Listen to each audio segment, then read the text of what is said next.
Syria is back at the Arab League, and make no mistake, Syria has not changed its position in any way. It's the Arab League that have had to reverse their thinking, their position, and to re-accept, Syria and bring Syria back into the fold. Now, the idea that Syria was kicked out in the first place is kind of ridiculous because Syria was a founding member of the Arab League. There's a saying, a phrase in Arabic that says, "Syria qalb al-arub al-nabid." So Syria is the beating heart of Arabism, and this is true. I can't say anything but the truth, man. This is true. So just to quickly, show you guys the countries. You can see the founding members. I mean, it in dark green, and then the other colors represent the countries that progressively joined the Arab League. Now, of course, the Arab League is based in Cairo, so that's Egypt's capital. And, just to quickly show you the members, right? Now, Syria was kicked out in 2011 because of, the war in Syria. The media, they'll go and they'll go and call it, the Syrian civil war. I mean, look, man. You can definitely call it a civil war in one way, but when you've got like 12 different actors, Turkey, Israel, the European Union, the United States, the United Kingdom, Saudi Arabia, Qatar, all of them ganging up and funding various armed groups, and Israel. I mean, come on, that's not a civil war anymore. That's a war on Syria. But in any case, they've had to reverse that, and I posted about this just as it happened the other day. So if you want breaking news updates and you want to follow me on Twitter, that's my handle. But basically, the Arab foreign ministers, so the foreign ministers of all the Arab member states, they met in Cairo. They had this meeting, and they decided Syria's coming back in. And why is this important? It's important for the first reason, you have a meeting, a summit that's going to take place on May 19th. In just over a week, and they kind of wanted to clear up this issue of, is Syria going to be present there? It's going to be in Riyadh in Saudi Arabia, right? So they just wanted to clear up this issue.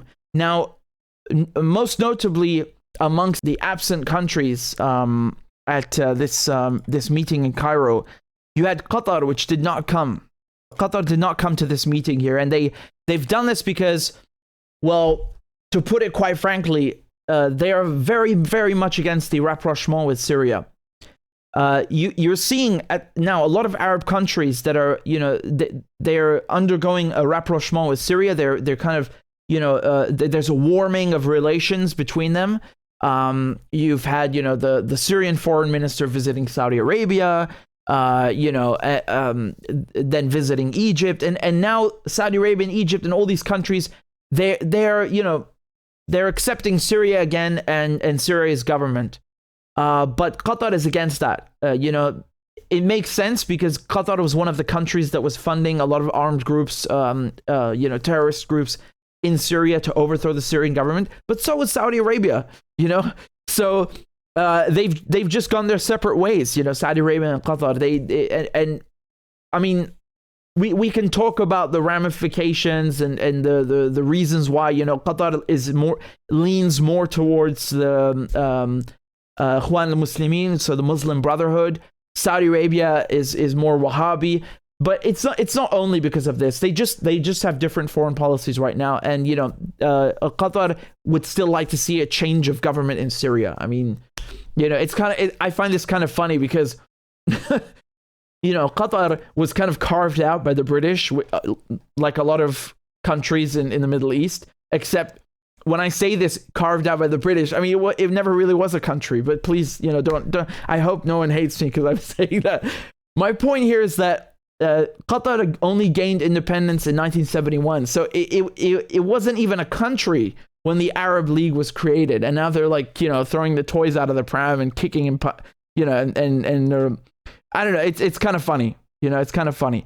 The main countries that have tried to bring Syria back into the Arab world are most notably Algeria and the United Arab Emirates, right?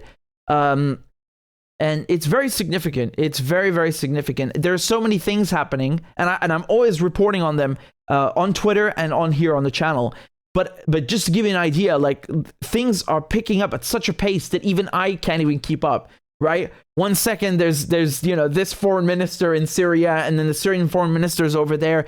This is great. So there's a lot of diplomacy going on right now. A lot of diplomacy, a lot of a change. Tunisia is another country that has a rapprochement with Syria undergoing. And I'll play just a very short clip from the Arab League meeting the other day.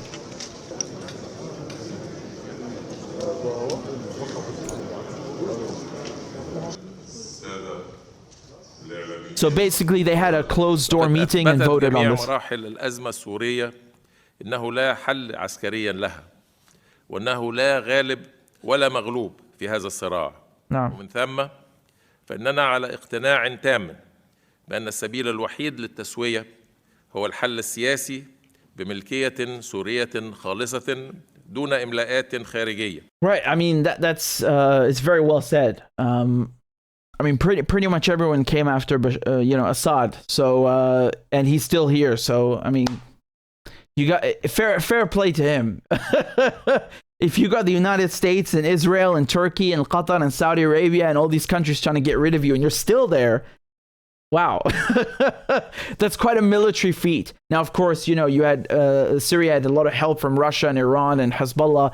Who really came in to save the country from decaying and falling, under the rule of ISIS or these other Al Qaeda groups. I mean, there were a lot of ugly actors, who came out of the woodwork when they tried creating this power vacuum.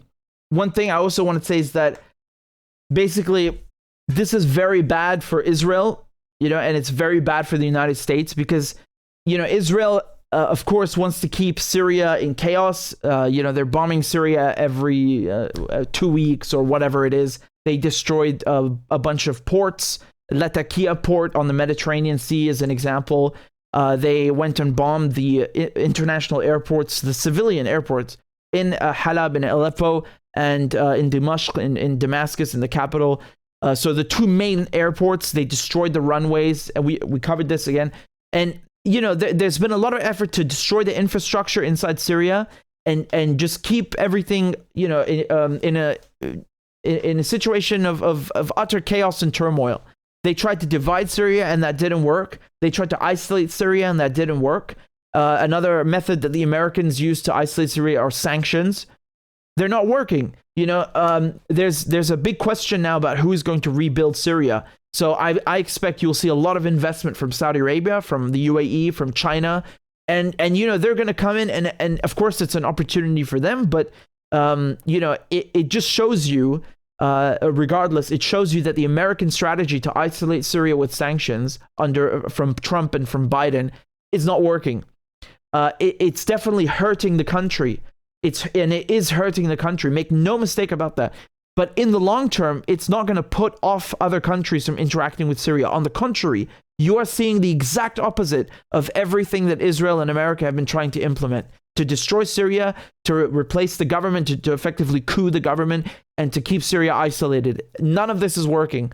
And, you of course, you still have a problem now with Turkey in the north occupying Idlib, and you have the Kurds, the SDF, as they're called, who are going to seek a settlement with the Syrian government now because they can kind of see that, okay, well, Bashar al-Assad is not going anywhere. He still has the support of the people and he's still wanted by the people. No one has been able to unseat him. So we might as well, find a solution with him. And that's the same mentality that you're seeing from all the Arab countries. And this is a big, big step. I felt, and I told you guys that this was coming, that Syria would be brought back into the Arab League. Now, there are some conditions attached to this. Basically, they want to see, an effort of reconciliation between the Syrian government and the opposition. I mean, again, when you say opposition in Syria, I don't really know what that means because it's such a patchwork of we're talking about people who are completely peaceful. And literally just want more democratic and civil liberties in Syria. From that, ranging all the way to people to ISIS and Al Qaeda. So it's a big group of people, and it's not the majority in Syria, but there is an opposition in general, right? And foreign governments are included in that. But in any case, the element of foreign governments is outside of the question. Syria has not changed its position. They're not going to concede to replacing the government, to removing the government. But there will be some kind of settlement. There must be, for the country to heal, for the people to heal, there has to be. And I'm sure there will be. And it's good to have support from the neighboring Arab countries, because they will lend their political support and economic support as well. So I'm very happy to see this. I think it's good to see this. And I just want to show you one last thing, what I wrote here. Look at the difference between, America, between Washington's foreign policy and China and, Beijing's foreign policy in the Middle East.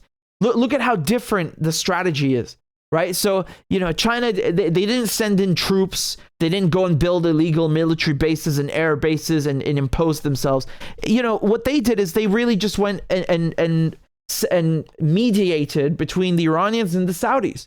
And they got these two countries to make peace with each other and to find common ground. And that's an amazing accomplishment. Make no mistake about it.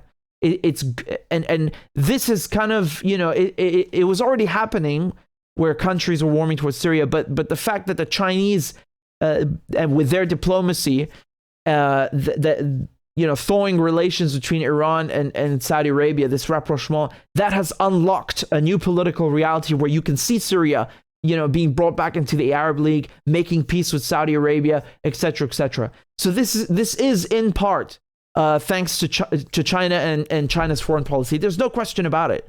There is no doubt about it. And it's a really, really stark reminder of how different their intentions are and their methods are. I really think you should take that as an opportunity to look at the difference between American and Chinese foreign policy. And it's also very bad for Israel, as I was saying earlier, because the Israelis, they thought that Saudi Arabia was going to normalize ties with them, right? Because most Arab countries, they refuse to recognize Israel because they don't accept the partition plan and they support Palestine. Saudi Arabia is one of them, right? But under the table, secretly, behind the scenes, the Saudis were dealing with the Israelis. And Donald Trump, he got Bahrain and the UAE to come out and sign these so-called Abraham Accords. He calls them peace accords, but the Palestinians aren't even at the table. They're not even involved. Anyway, the trend behind, at that time was that next time the Saudis will be the ones signing, so-called peace accord, whatever that means, with Israel and normalizing ties with Israel. And now the opposite has happened. Saudi Arabia is not going to normalize ties with Israel, from what I can see. And instead of that, they are actually making, peace, so to speak, with Syria. And there's a rapprochement with Syria, and also, veering off, turning towards China, right? Saudi Arabia is increasing its ties and its trade and bilateral commitments and trade with China. So Saudi Arabia is turning towards the east, turning towards China, turning towards Syria instead of towards Israel. That is very, very big and a very big part of this picture. So, and this goes without saying, this is a big, big victory for the resistance. When we say the resistance, I'm talking about the axis of resistance. Cuba, Venezuela, Syria, Iran, Hezbollah, the Houthis, Yemen. Some people would include Russia in there. I mean, Russia is not entirely in there, but you get the idea, right? So it's a very, very big for the axis, a very big victory for the resistance axis and for diplomacy, really. It took 10 years, unfortunately, over 10 years of war and destruction in Syria for all of these guys who are sitting in the Arab League to just do a 360. All they did is a 360. They said, they turned 180 against Syria and then another 180, another revolution back towards Syria. What was the point of that? You could have just tried to find a political solution from the beginning instead of a military one, right? All they did is come back to the same thing. Syria never changed its position. Remember that. Let me just put it this way. If Bashar al-Assad is really a barbaric dictator who kills his own people, And the Arab countries and the European Union and America, they all broke ties with him. Why are you reversing your position then? So does that mean Saudi Arabia is supporting a dictator who murders his own people? That doesn't matter anymore? You don't care that Bashar al-Assad is butchering his own people? Or were you lying? Or were you lying? Huh? Or were you exaggerating? Or were you trying to get rid of him? I think it's the latter. It's absolutely the latter. You know, Tunisia, Saudi Arabia, all of the Arab countries that are now, Egypt, Jordan, that are, you know, there's a warming of relations, a rapprochement with Syria. They're not supporting a brutal dictator who butchers his own people, this tagline that they love to use in the Western press. The Western press is the real state media, right? They are not supporting a dictator who kills his own people. They are reversing their positions because they could not get rid of him.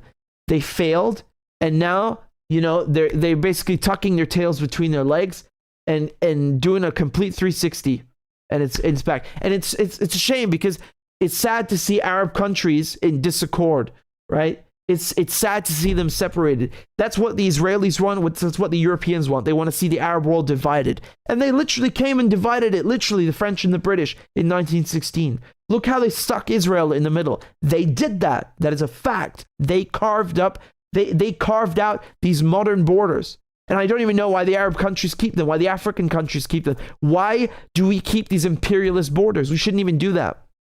But they tried to isolate Syria and it didn't work. They failed.